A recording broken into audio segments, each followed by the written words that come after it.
If you haven't followed the news, this is a Gen 2 thermoformed paddle that allows you to replace the raw carbon fiber grit whenever you want. Just like that. If you guys have any questions you want answered for the full review, make sure to leave a comment down below and we'll add those to that video. Okay, let's quickly go over the specs of this paddle. If you're familiar with the Yola Hyperion shape, this is the exact same shape as that. The Reload 1 is a 16mm Gen 2 thermoformed paddle with edge foam. It has a 5.5 inch handle length, a 4.2 inch grip circumference, 8.2 ounce static weight, 6.2 twist weight, and the swing weights of my 3 paddles were 122, 122, and 123. As far as the RPMs go, we tested 2 sets of our paddles with separate sheets on each of them, and the first result was 1927 RPM and the second one was 1979. For our full review, we will test even more sheets to see how the numbers hold up across all of the sheets that we received. At the time of making this video, there is no discount code because Reload is running a special promo where a discount code is already built in. Right now, you can buy the Reload 1 with a set of sheets on the paddle, and it also comes with an extra set of sheets to swap to. The cost for this is $150. If you want an extra set of sheets, it's $40, and if you want 6 replacement sheets, it would cost $100. With this introductory price, you're getting a Gen 2 thermoformed paddle for $150 with the ability to swap the existing sheets out when they wear down to a brand new set. Considering that there are other Gen 2 paddles on the market ranging from $150 to $250 that can't replace the grit at all, this seems like a pretty great value, but we'll dissect that more in the full review. So the biggest selling point of this paddle and the main reason you would want to buy it is because you have the ability to replace the grit whenever you want. So how easy is it to replace? The raw carbon fiber face can be peeled off when you've decided it's not getting enough spin, and you can replace it with another sheet that is fresh. As far as applying the skin goes, you reach for this pull tab on the sheet and then lift the skin right up. I have to say, this pull tab is a really nice touch because the pickle skins that we reviewed a while ago, you have to dig your nail underneath the skin or you need a knife to get underneath it, and it can just be kind of annoying. With Reload, this tab makes it extremely easy to pull up and down. The paddle also has lines on the body of it that make lining it up pretty easy. I've always been terrible at applying those phone screen protectors, and with this, I didn't have any issue. Even if you did have issues, you can pull the sheet right back up and reapply it. It's not going to lose adhesion in the few times that you have to do that. In fact, for all the footage we've had to film for this video, we have probably peeled the sheets off these paddles about 40 to 50 times at this point, and it still sticks like it did the first time. There's no part of the skin that feels like it isn't sticking as well as it did when we first got it. The other nice thing is, it doesn't seem to leave any residue behind on the paddle. Not that it would matter because you're not gonna play this paddle without a skin on it anyways. Now, if you recall when we did a video on the pickle skins, we did a torture test where we left it in a hot car on the dashboard. This was to see if the heat would make the skin eventually peel up. On the pickle, after an hour, the skin did eventually start to peel. You were able to push it back down and it seemed to stick fine, but it did come up from the heat. On the Reload, I left it on the dashboard of my car for 5 hours on an 80-degree day and there was 0 peeling. I spoke to Reload about this and they said that they did use a specific adhesive that is meant to withstand significantly higher temps than what the average person should encounter in a car or on the court. Of course, this needs to be tested further, but it's a nice sign that it's able to withstand that heat, which is probably something you shouldn't be putting your paddle through anyways. Now, one counter argument people have had against Reload is, well, can't the paddle just core crush and then the sheets don't do me any good? And the answer is kind of. Yes, it is still a possibility that paddles can core crush, but we have seen that number go down drastically over the last year and a half. Now, that doesn't mean it's not going to be an issue for some of the hardest hitters out there, but I do think people can be less concerned than they used to be. Even if you are worried about that, Reload offers a lifetime warranty on the base of the paddle for core crushing. So if that does happen, you can just get the base replaced and then you can put your skins right back on top of that. Okay, so since this is a first look video, we aren't going to go into the nitty-gritty details of exactly how this paddle performs. We'll save that for the full review, and in this video, I'm gonna give you my initial thoughts from an hour-long drill session, and Aizec has had multiple play sessions with it so far. The first thing I would say is that I think this paddle falls squarely into the all-court category. The paddle feels dense and almost spongy. It's kind of hard to explain, and I think some of that might be coming from the skin itself, because I haven't quite seen paddles feel this way before. The ball sinks in a little bit, but instead of coming off like a firm spring, it's like some of the energy gets absorbed and then doesn't launch quite as hard. To be honest, I felt like I had more pop and power than I would expect given that the face of the paddle feels softer. As far as Gen 2 thermoformed paddles go, I think it feels a bit less stiff off the face than most. Some of that probably has to do with the skin being attached to the body of the paddle rather than being built in. It isn't a bad thing, it's just different. The main thing I noticed when testing the Reload was that it just feels heavy in the hand.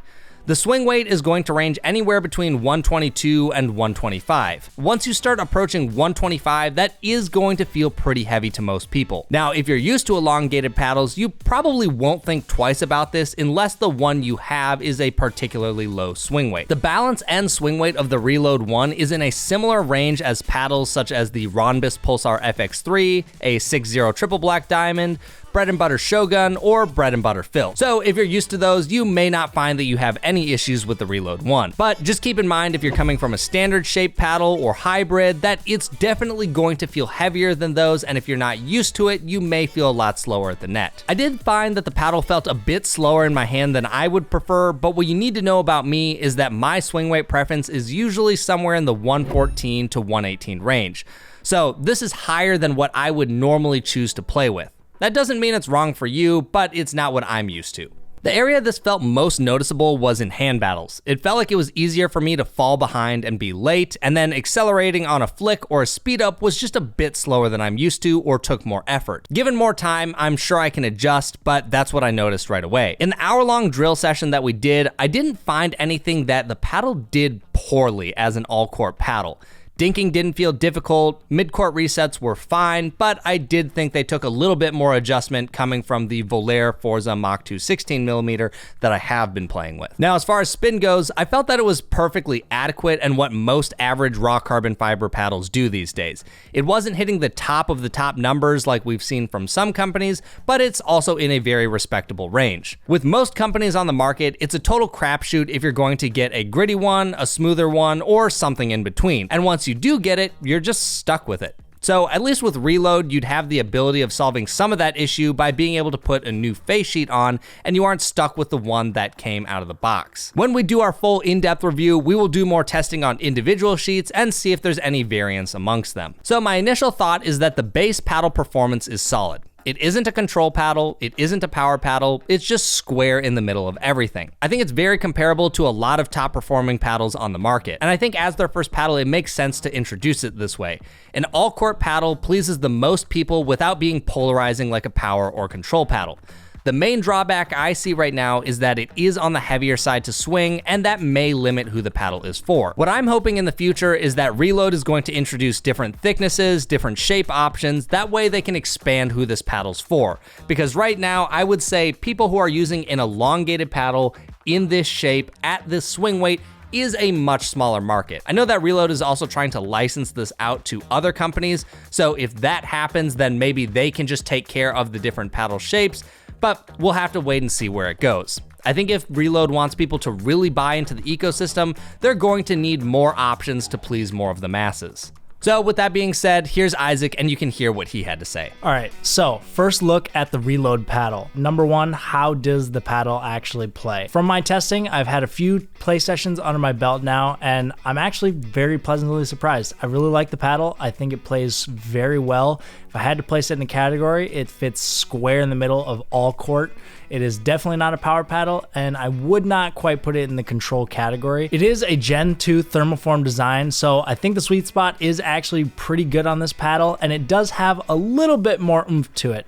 Now, one thing I will say is it is a little bit on the heavier side. We got 3 units of these, and I think our swing weight measurements were around the low to mid 120. So if you are a little bit sensitive to heavier swing weight paddles, this one might be a little bit more difficult for you to use. So one interesting thing I will say about this is my primary paddle that I play with is the Bread and Butter Shogun, and I do have some lead weight on there.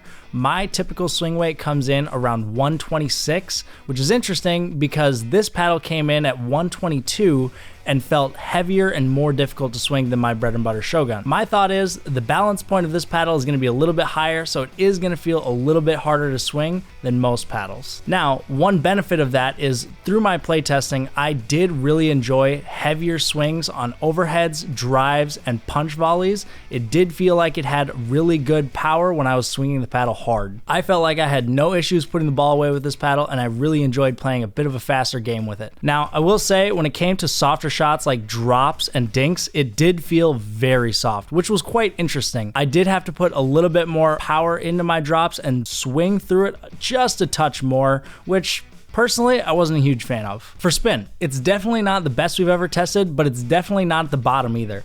I felt very comfortable using this, and on drives, serves, and harder shots, I felt like my drives had tons of dip and it felt great. I actually really like this concept, and I think Reload did a great job executing this. There's a few things that could definitely be fixed, but we'll go over that in our full review. For someone who goes through paddles quite quickly and wears out grit fast, I really like that you can just replace your grit after a month or two of playing, because I start to notice it wear down just after a month. I am a little bummed out that this is the only shape that they released. I understand it's a new company and they're just getting started, but I would have liked to see a few more options, as this will limit the customer base just for now. So anyways, that's all we have for you guys. Thanks for watching, and we'll catch you in the next one.